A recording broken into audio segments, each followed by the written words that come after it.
Hello, can you please state your name and current job here at PCC? Stephen Moharo. I'm an adjunct professor here for kinesiology and also the head football coach here at Pasadena City College. Okay. How difficult is it to balance everything else with coaching? It's very difficult. I think coaching takes up so much time, but if you really want to do it the right way and do it for the kids, it definitely doesn't seem like a lot of time because you enjoy what you're doing.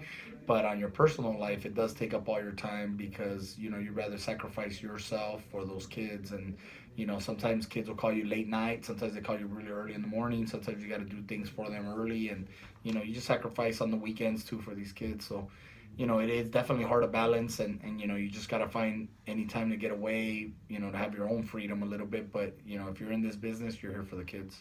Okay. What influenced you to choose your career path, and when did you know that that's what you wanted to do? I think what influenced me is the opportunity I was given as a high school student. When I was in high school, I was a bad student, and then I was able to get an opportunity to go play community college football. And I owe everything in my life to them, to the opportunity that I have of playing college football at the community college level. So when I went to my four-year school and I had to pick a career, I decided to pick a career of high school football coach. And then because of my success and as a high school football coach, I was able to get into the community college ranks, and I love this now. And that influenced me all the way back to when I was a high school kid is the opportunity I had to play community college football. I want to give back to kids and give them an opportunity the one I was given. So that's what influenced me. Okay. Can you give an estimation of a community college head football coach's salary, and does it come with any job benefits? It's one of those things where a community college football is very different. Obviously, at some programs, it's really great. Like the pay is really great, and then at other places, it's really bad. I'd like to say that Pasadena's in the middle. Obviously, as an adjunct, you're not a full-time professor, so then you have to supplement your pay with some other job, which I do, and you make a good living off of it. And I think you definitely make good money as a football coach, as a head football coach at Pasadena City College. Obviously, at places like Riverside or Mount Sac and all those other places, you're making 120. If you're at East Los Angeles College, you're making maybe 130. As a head football coach there, and as a tenured professor. So that's where you make the more money. On the other hand, if you go to places like Compton College or LA Southwest, which are part-time jobs, then you're looking at maybe at the most, with all your teaching and coaching, you're looking at $20,000 for the whole year. So it's one of those where it's a big $100,000 difference. But at the same time, I always believe that a full-time job is what's required for this position, because you need to be here all the time, because you never know.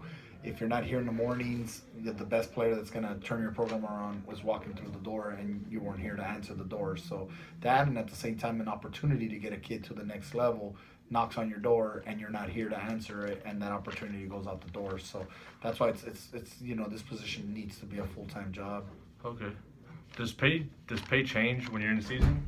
It does. Obviously, it does, because now you're under the stipend. And in the spring, like right now that we're in the spring, we're under the class. So you're getting paid as a teacher, as an instructor. But once you get into the season, then you go under as a stipend. But at the same time, when you look at it all the way around, I think one of the coaches broke it down to when we were in high school, that a high school coach ends up making, I think, $50 or $1 a day as a coach. So when you break up the stipend throughout the whole year, so even though it's only during the season, but the football season is the whole year. So that's how it works. Okay. What level of education did you reach, and is there a certain requirement that must be reached to be a head coach for a community college sports team? When I first started as a head football coach at East Los Angeles College, I only had my bachelor's degree in communications, not even in kinesiology at the time. So I went to school and I was able to get my master's degree in kinesiology, and that opened up the door here where I'm able to teach classes here at Pasadena City College. I think at anywhere else besides, at certain situations like at Compton or LA Southwest and there's so little of them out there now, you don't really have to have a degree in kinesiology to be an actual head football coach. But anywhere else, you have to have your degree in kinesiology, a master's degree. So what I recommend anybody who wants to be a head football coach is get a degree in kinesiology or exercise science in order to, get to this position. Okay. Can you tell us a little bit of what your childhood was like? So my childhood is a very interesting one. I loved it. I grew up poor, really poor. My mom and my dad immigrated from their countries. My mom's from Colombia, my dad from Mexico. My mom worked in a sweatshop all her life, and my dad worked as a musician, going to restaurant to restaurant, playing music for $5 a song, and they split the money. So, he'd play a song for like $2 sometimes because, between four people, they divided up somehow. But, that's how I grew up. I grew up poor, but, definitely learned a lot, discipline from my parents. I went to school, but, I didn't find high school that interesting, I guess. I just got caught up kind of in the socializing, but it was maybe because I was trying to hide that I was so poor and just trying to be a class clown so I would never get picked on for, not having what everybody else had.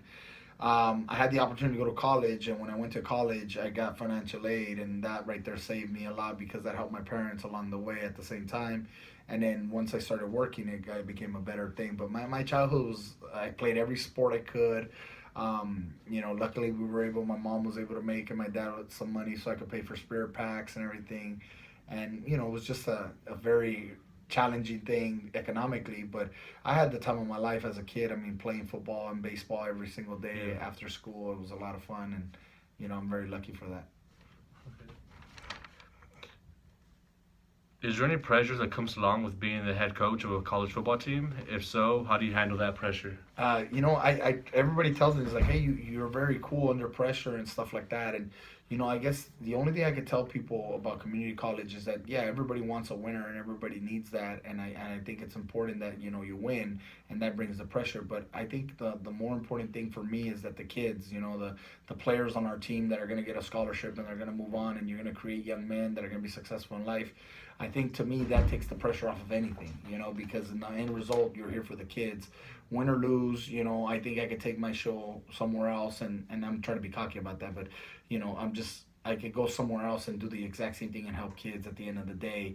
So to me, I mean, obviously we want to win every single game we can, and I want to give the kids an experience of a championship and get them a ring and get them all the exposure they can have, and the best experience possible. But at the end result, I think the pressure for me is just, making sure these kids get an opportunity to get an education, and, the game is second. I think just making sure kids believe that they can be college students and get them to get over the hump of whatever disability or whatever problems they had in high school that didn't make them a successful student.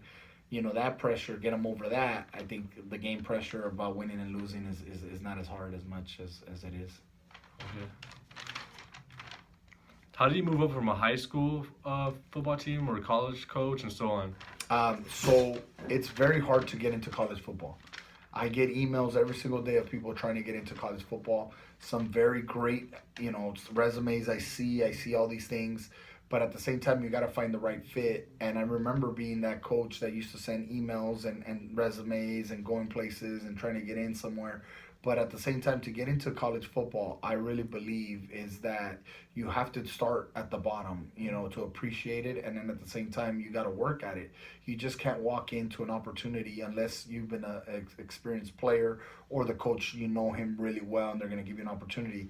I came in not knowing anybody in college football. I still say, I heard it from, I think Dan Hawkins said that they opened up a little crease. They opened up the door a little crease, and he slammed it open and kicked it open, and that was him coaching. And I feel the same way too. They opened it just a little bit at East Los Angeles College, and I just kicked down the door and came right in. And now I'm real happy to be here in this sport.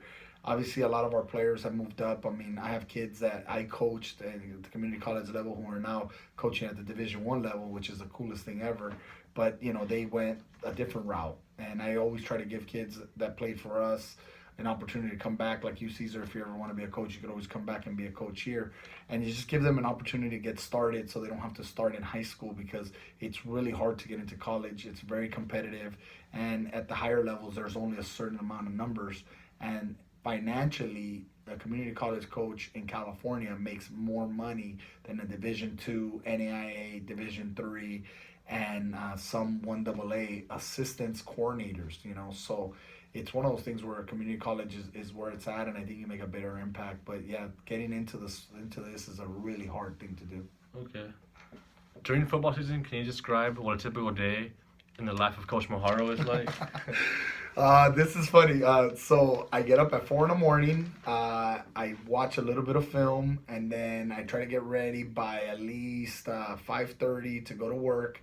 I'm a LA Unified substitute sub teacher. So what happens is I have to be on the go, ready to go by 6 o'clock, dressed and showered and everything, because I only have a certain amount of time. I live in Compton now, so I have to get all the way up to Eagle Rock, or I have to get all the way to Hollywood. It depends on what school calls me to go work. So I have to get up early and then make the drive over there, get to the school. I'll teach from like 7:30 all the way till 3 o'clock, and then from that school drive all the way back down here to Pasadena, start class at 3:45, start practice, and then we'll have a staff meeting after practice that'll usually go till maybe 9 o'clock, and then I'll stay, watch a little more film, do any paperwork that needs to get done, and then once that stuff is done, hopefully, it'll be 11, drive back home, and then, maybe get home around 11:30, 12 o'clock. So that's our typical day, I guess. Pretty busy, yeah. Yeah, busy day. What motivates you to continue coaching football? But the kids, it's the kids all the way. It's the kids is why I'm in it. I like to see kids be successful, kids that were written off, that kids that weren't supposed to make it like I was, get an opportunity to get an education, and just give them an opportunity that was given to me to be somebody in life. And that's what I do it. I mean, that's my motivation from day one. It'll always be that. Winning championships are great and everything, and my philosophy is it's not about the destination, it's about the journey, and it's the journey that you do to get that degree, journey to get to that championship. All that stuff is what it's all about. So like you, Cesar, you obviously have a nice journey story to tell, so it's growing every day. So I just believe that that's why you're in it. You're here to help kids, and that's what motivates me every day. Okay. Finally, is there any advice you would give to a kid or young man with similar aspirations or a career path as yourself? Just make sure you take advantage of your education. Make sure you go to school. Obviously, like you, Cesar, in your situation, you want to get to the 4-year level. When you get there at the 4-year level, graduate with your degree. Tell the coach that's there that you would like to stay on as a football coach. So your pedigree starts growing. So you could say, well, look, I started at Pasadena City College. I went to let's just pick a school, Western State in Colorado, or let's pick a Division I school.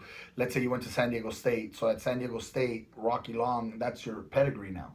And if you stay there and you become an assistant coach for him, then you become under his tutelage, and then you're now a guy. When you put out your resume, people look at, oh, he worked for Rocky Long, so now you're under that pedigree. And that's one thing that I recommend wherever you go.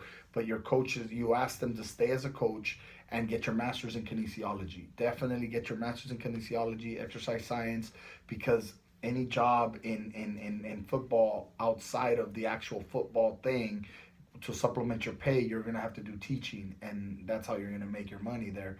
And kinesiology, exercise science, physical education degrees are going to allow you to do that. And I think that's my advice, is that make sure you get on that right away, because that's how you're going to get in this profession. But, dream big. I always used to tell the kids is shoot for the stars, you'll land on the moon, and you're still out there, So just make sure you keep working hard, keep doing what you're doing, make sure focus on school. That's the most important thing, and just make sure you get that, when you get that opportunity to, play on the field, you do great and get yourself a scholarship, and then move on, and then make sure from there you keep growing yourself as an educator or as a coach, and the opportunity's there for you.